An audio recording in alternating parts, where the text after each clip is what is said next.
Hi, James Kennedy here, and I just wanted to share a little bit of investment, not advice, but a little information on investments. So, take you back a while. If you don't know me already, I do online stuff. I'm an online coach, business mentor, and I've got other little bits and pieces, other little businesses that I do as well. So, an entrepreneur would be the best umbrella to put where I am. Okay, so take you back 30 years almost. Yeah, roughly 30 years. Okay, 30 years ago, I passed my driving test. I was working in a factory, and my dad advised me that the best job I could ever get, the best thing I should strive for, was to get a taxi, because I would be my own boss and I could put the car on off the road when I wanted to go on holiday. And as I say, if I didn't have any overheads to worry about. And at that time, I thought, I'm more ambitious than that. I've got other big dreams that I want to achieve. And I couldn't see where my dad was going. I'm like, why are you limiting me to just this? You know, why do you think this is all I'm capable of? Granted, I wasn't academic. But what I want you to understand is my dad, and most people that you probably speak to, that you probably feel that hold you back, are coming from the best place with the best intent, with the knowledge that they have. Okay, so if we roll back even further back, when my dad was a boy, he used to have to go to a toilet outside his house. There was a communal toilet. Okay, so to aspire to, for me to get a taxi, now at this time my father had a pub, and people would have to work in his pub if he wanted to go on holiday, and people would abuse that situation. People could dip the till and give people free drink and all that. So my dad, with his intention was, I'm coming from a place of good. What if I had to start again? What would I do? And he's probably thinking, well, with James's resources and knowledge that he's got, he's a good driver, he's a good people person. This could be a good thing for him, you know, because people like me, being a father now, understanding that you're giving your kids information because you don't want them to have pain, you want them to be successful. Okay, so with the knowledge that he had, that was his best dream for me, because I wouldn't have to worry about staff. I would be my own boss. I could work when I wanted. I would have the freedom of that. So let me think. And sorry, this is maybe kind of going on a bit, but there's a point here. So if I had to have done that and saved the money and paid £10,000 to get a taxi licence at that time, and then another £15,000 for a car at that time, I would have had a car, and I would have made enough money to upgrade my car every few years, and I would have been able to pay my mortgage and been able to go a holiday here and there, and I would have had a little bit extra going forward. Okay. Thinking today, would I probably have cleared my mortgage today? Probably not. Okay. But I am mortgage free in my own life now. Okay, because there would have been house upgrades, there would have been this, we would have had to have remortgaged to get new windows and maybe an extension because we had kids, and whatever that scenario was, I would probably still have a mortgage today. Now, fast forward a little while further, I became a holiday rep, lived overseas, kind of experienced world in a whole different set of eyes, and realised that, wow, this is a big old world, and my little town in Airdrie was not really where I wanted to be. I wanted to experience more, and to be honest, it was a bonus, but it was also a curse, because when you don't know what you don't know, you don't realise what things you're missing, if that makes sense. So when you open your eyes, you can see, well, there are a lot more, and you get a lot hungrier, and you become a lot more needy. You want more stuff, you know. But when I did start, I came back and I started another business. I decided, after working for other people, I did not want to work for anybody else again. And my father advised me to take on a pension. Now, this is really, really funny, because I only paid into this pension for, gosh, maybe less than a year, maybe even 2 years, I don't know. Let's say 2 years. Now, my pension plan, now, to let you understand, that business, I had a balloon business, actually. It was balloon decorating in a shopping mall. The rent doubled. The footfall fell because they then moved. Another company opened a brand new mall. It was twice as busy as this one. So half the footfall had went and my rent had doubled. It was a no-win. I couldn't do it anymore. But so I cancelled my life in policy. And I won't go into the obviously what insurance company pension plan this is. But this pension plan, let me have a look to see how much, I don't know if it actually tells me how much I've paid into it. No, it doesn't. It doesn't tell me how much. But last year's value of this policy was £937.99. This year, a year on, it's worth £859.03. So it's almost lost 10% in value over the last year. Now, remember, we've come through COVID and everything this year. But anyway, so, and I looked at how much this is going to pay me. Okay. Oh, actually, looking at how much I paid in £400. Okay. So I paid £400. So this has doubled. Even on its worst day, it's doubled in value. But that was 30 years ago. Okay.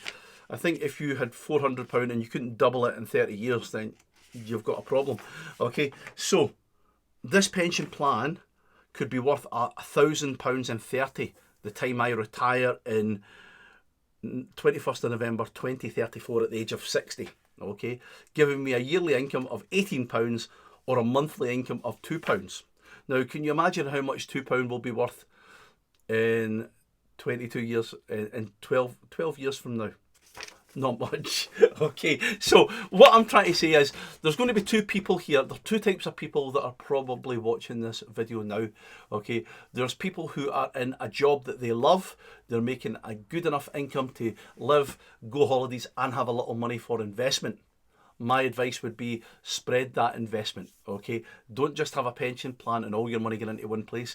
Have other things going on so that they will offset each other, because when one's going up, another one might go down. And please seek professional financial advice on what I'm saying. But putting all your eggs into one basket that's doubled in nearly 30 years, it's not really, at least 25 years, being fair, okay? It's not really going to be great. I mean, the kind of cost of living's probably superseded that.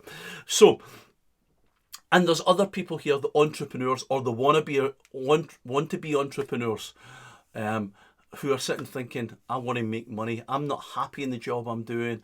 I'm not happy in the life I've got, and I want to invest in something. I want to be better. I want to be more. Now, here's the hard part. Right now, if you're sitting there with a job that's not making you enough money to barely live, and you want to be an entrepreneur, the likelihood is, and I'm going to be brutally honest here, it's never going to happen not unless you find some sort of money to make it happen, okay? Because money makes money. And I'm not talking about you need to have hundreds of thousands in the bank or thousands in the bank. Even a couple of $100 or a couple of £100 will give you enough to start something, okay? So with that in mind, if you're sitting with a full-time job right now, struggling to make ends meet, then you want to get either more work from them, overtime, or another part-time job. Now you're thinking, but I'm really exhausted already and I'm working as hard as I can. I'm sure you are working as hard as you can, and when you come in from work, you hate your job and you sit in front of the television and you eat your dinner and you spend the next 3 or 4 hours before you go to bed sitting on a sofa, relaxing, trying to get over the crappy day that you had. The reality is all you're doing is feeling sorry for yourself in that period of time. I believe that if you use a couple of hours to do something else, even if it's just doing food deliveries or whatever it may be, or learning a new skill online, or learning how to make something, like whether it be saving up and getting a digital laser engraver and laser engraving small things and selling them on Etsy, or whatever that may be. My advice right now would be build a business that you can grow from the start. Don't invest in, and again, this is just through my experience and my personal experience. This is not to say that everybody's having the same, but I would recommend do not throw your money into a get-rich-quick scheme or a multi-level marketing scheme. And the reason being, it's not because these don't work, they do work, but you're very, very limited to what you can do with that as a business. It's never truly your business, because if you move past the goalposts or the rules, then you're out. Okay, as opposed to being an entrepreneur, excuse me, itchy chin, being an entrepreneur, that will allow you to be fluid on what you do and make your own decisions from the learnings that you're getting along the way. So what could you do? You could do anything. There's lots of things. You could learn how to build websites using WordPress. You could learn, if you've got if you're good with English, you could learn how to be a search engine optimization expert. You could learn how to do online social media. You could do social media marketing. Now, social media marketing is a great example. Lots of people that are running businesses are so busy they don't have the time to do their own social media to garner new business. Okay, so they will happily pay somebody to do that if you've got the skills. But here's the thing: most people, and I mean most people, 99% of people, will not go and do any work for anybody without being paid, because they're that conditioned into being paid on an hourly rate. Okay, so you go to work and you do your 35, 45, 55 hours a week, whatever you do, you will be paid by the hour. So if you then go to a business and say, listen, I'm a social media expert, and they don't know who you are, they don't know your results, you've not got any solid proof that you can get them a result, they don't want to part with their money. Because if they're a business that's small, and I wouldn't recommend going to startups, because startups don't have any money at all.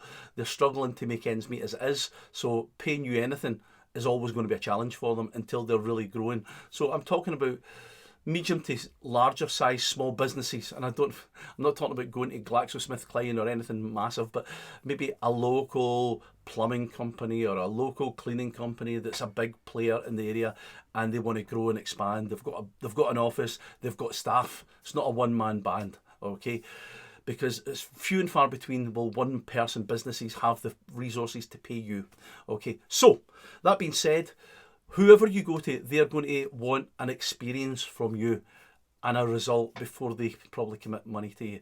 And you're probably thinking to yourself, well, I'm going to maybe put in 2, 3, 4 hours into this person's project without getting paid anything, and I might not get a result. Well, the question is, if you know what you're doing, you will get a result, and you will be able to do that for them. And when you show them a result, you can say, look, here we go. This is what I've done for you within this period of time. Now I'm proving it works. Is this something that you are happy to scale on? Because if what I've put in here is a little bit of time because I'm doing it for free, I've got other projects that I'm working on. However, if you've not got that time, to put into the full-time project, you could just do it as in required. Sorry, there was a little bit of background noise in the background there.